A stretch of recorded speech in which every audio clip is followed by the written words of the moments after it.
إن الحمد لله نحمده ونستعينه ونستغفره ونعوذ بالله من شرور أنفسنا ومن سيئات أعمالنا من يهده الله فلا مضل له ومن يضلل فلا هادي له وأشهد أن لا إله إلا الله وحده لا شريك له وأشهد أن محمدا عبده ورسوله صلى الله عليه وعلى آله وأصحابه وسلم تسليما كثيرا يا أيها الذين آمنوا اتقوا الله حق تقاته ولا تموتن إلا وأنتم مسلمون يا أيها الناس اتقوا ربكم الذي خلقكم من نفس واحدة وخلق منها زوجها وبث منهما رجالا كثيرا ونساء واتقوا الله الذي تساءلون به والأرحام إن الله كان عليكم رقيبا يا أيها الذين آمنوا اتقوا الله وقولوا قولا سديدا يصلح لكم أعمالكم ويغفر لكم ذنوبكم ومن يطع الله ورسوله فقد فاز فوزا عظيما أما بعد فإن أصدق الحديث كتاب الله وخير الهدى هدى محمد صلى الله عليه وسلم وشر الأمور محدثاتها فإن كل محدثة بدعة وكل بدعة ضلالة وكل ضلالة في النار. Jamaah sidang Jumat yang semoga dimuliakan oleh Allah, kita sebagai manusia adalah makhluk sosial yang butuh untuk berinteraksi, berbaur, bergaul dengan sesama. Dan sering sekali di dalam proses interaksi pergaulan tersebut terjadi kesalahan di antara kita. Kadang kita yang berbuat salah kepada orang, atau sebaliknya kadang orang yang berbuat salah kepada kita. Maka berangkat dari sini ada satu sifat mulia yang sangat dianjurkan oleh agama untuk kita memilikinya dan mempraktikkannya di dalam kehidupan sosial kita. Sifat mulia tersebut adalah al-afwu was-safhu, sifat mudah memaafkan. Sifat mudah memaafkan sekali lagi sangat dianjurkan oleh agama, karena ia merupakan pintu besar dari pintu-pintu kebaikan.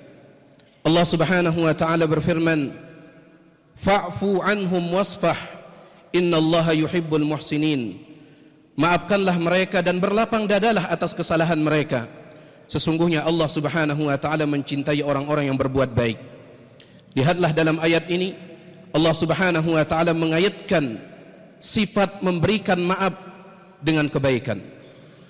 Di antara bentuk kebaikan yang terkandung di dalam sifat mudah memaafkan, bahwasanya sifat mudah memaafkan merupakan sarana yang besar untuk mendapatkan ganjaran yang pahala yang besar di sisi Allah Subhanahu wa taala. Allah Subhanahu wa taala berfirman, "Faman 'afa wa aslaha fa ajruhu 'ala Allah." Maka barang siapa yang memaafkan dan dia juga berbuat baik kepada orang yang berbuat salah kepadanya, maka balasan pahalanya sudah ditanggung oleh Allah Subhanahu wa taala. Begitu pula di antara bentuk kebaikan sifat mudah memaafkan, bahwasanya orang yang mudah memaafkan maka dia akan mendapatkan ampunan Allah Subhanahu wa taala. Sifat mudah memaafkan ibarat umpan untuk memancing datangnya ampunan Allah Subhanahu wa taala. Allah Subhanahu wa taala berfirman, "Wal ya'fu wal yasfahu." Maka hendaklah mereka memaafkan, hendaklah mereka berlapang dada. Ala tuhibbuna an yaghfirallahu lakum? Tidakkah kalian ingin dosa kalian diampuni oleh Allah? Wallahu ghafurur rahim, dan Allah Maha Pengampun lagi Maha Penyayang. Al-jaza' min jinsil amal. Kemudian juga di antara kebaikan yang terkandung di dalam sifat mudah memaafkan, bahwasanya sifat tersebut akan menghantarkan seseorang kepada derajat ketakwaan, karena memang ia merupakan sifat orang yang bertakwa.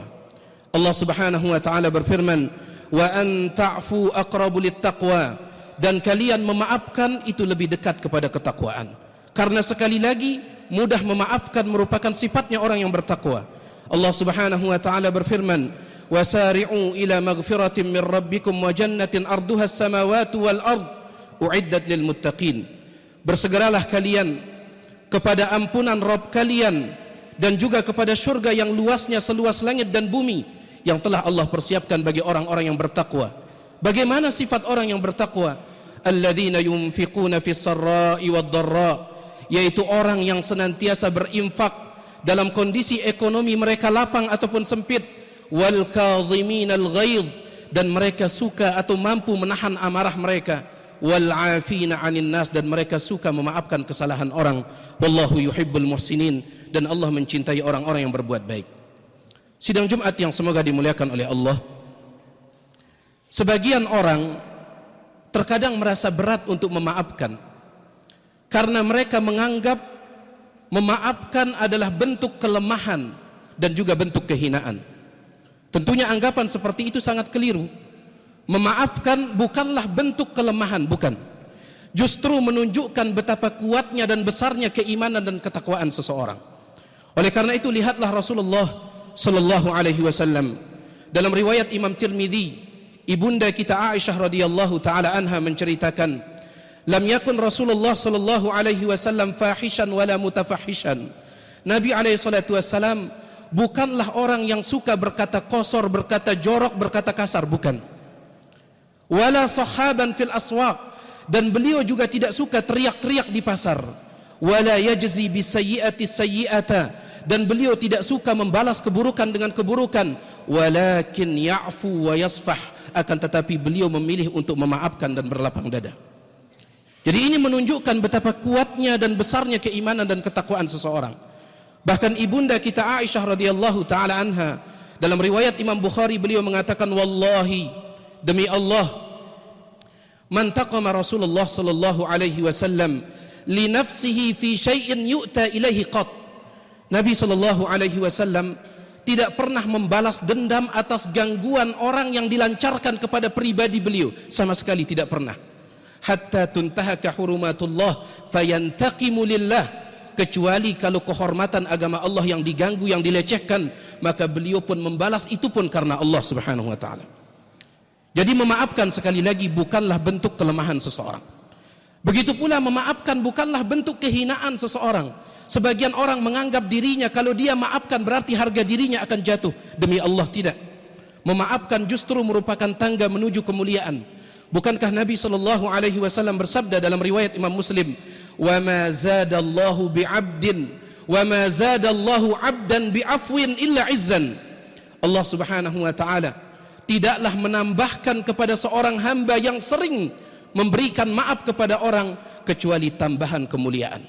Dikatakan oleh Al-Imam Al-Qadhi Iyad rahimahullahu ta'ala, kemuliaan di dunia dan kemuliaan di akhirat. Di dunia dia mulia karena orang akan mengenalnya sebagai pemaaf, dan dia akan memiliki tempat yang istimewa di dalam hati manusia.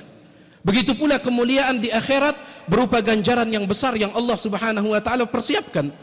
Di dalam hadis yang diriwayatkan oleh Abu Daud dan yang lainnya, Nabi SAW bersabda, "Man kadhama ghaidhan wa huwa qadirun ala an yunfidhahu, da'ahu Allah azza wa jalla ala ru'usil khalaiq yaumal qiyamah hatta yukhayyirahu minal huril 'ain ma yasha." Barang siapa yang dia mampu menahan marahnya padahal mampu dia lampiaskan, mampu untuk dia lampiaskan, tetapi dia memilih untuk menahan amarahnya apalagi memaafkan, maka pada hari kiamat Allah akan memanggilnya di hadapan seluruh makhluk. Kemudian Allah menyuruh dia untuk memilih bidadari manapun yang dia suka. Jadi memaafkan adalah kemuliaan, bukan kehinaan.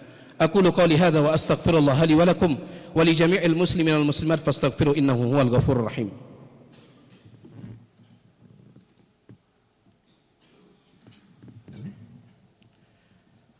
Alhamdulillahi ala ihsanihi wa syukru lahu ala taufiqihi wa amtinanihi, wa ashhadu an la ilaha illallah wahdahu la syarika lahu ta'ziman li sya'nih, wa ashhadu anna Muhammadan abduhu wa rasuluhu ad-da'i ila ridwanih. Allahumma salli wa sallim alaihi wa ala alihi wa ashabihi wa ikhwanih, amma ba'd. Di dalam kitabnya Al-Bidayah wa Nihayah, Al-Imam Ibnu Katsir rahimahullahu ta'ala setelah menyebutkan tentang mihnah, ujian besar yang didapatkan oleh Imam Ahmad rahimahullah gara-gara mempertahankan akidah Ahlus Sunnati wal Jamaah, khususnya yang berkaitan dengan Al-Quran.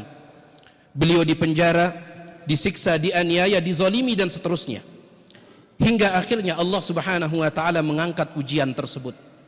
Allah bebaskan Imam Ahmad dari ujian, dari siksaan tersebut. Dan setelah dibebaskan, Imam Ahmad rahimahullahu ta'ala menyatakan bahwasanya dia telah memaafkan semua orang yang menzaliminya. Ketika beliau ditanya, kenapa? maka beliau mengucapkan sebuah kalimat yang sangat masyhur. Beliau mengatakan, "Madza yanfa'uka an yu'adzaba akhuka al-muslimu fi sabilik." Subhanallah.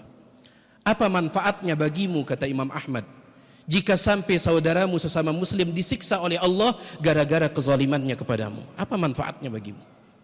Madza yanfa'uka an yu'adzaba akhuka al-muslim fi sabilik. Apa faidahnya, apa untungnya bagimu ketika saudaramu sesama muslim dimasukkan ke dalam neraka gara-gara kezalimannya, aniayanya kepadamu? Hal yang sama juga diucapkan oleh Imam Malik, Imam Daril Hijrah. Disebutkan oleh Al-Qadhi Iyad Al-Yahsubi dalam kitabnya Tartibul Madarik wa Taqribul Masalik.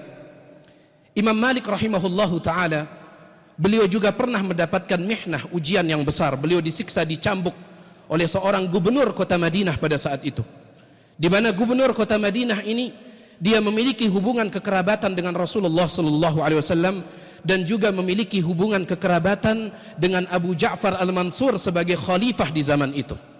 Imam Malik rahimahullah dicambuk. Ya. Kemudian ketika berita penyiksaan tersebut didengar oleh Khalifah Abu Ja'far Al-Mansur, maka dia pun datang ke kota Madinah. Di depan Imam Malik dia bersumpah bahwasanya demi Allah dia tidak pernah memerintahkan penyiksaan tersebut, dan dia juga bersumpah akan menghukum gubernur yang menyiksa Imam Malik.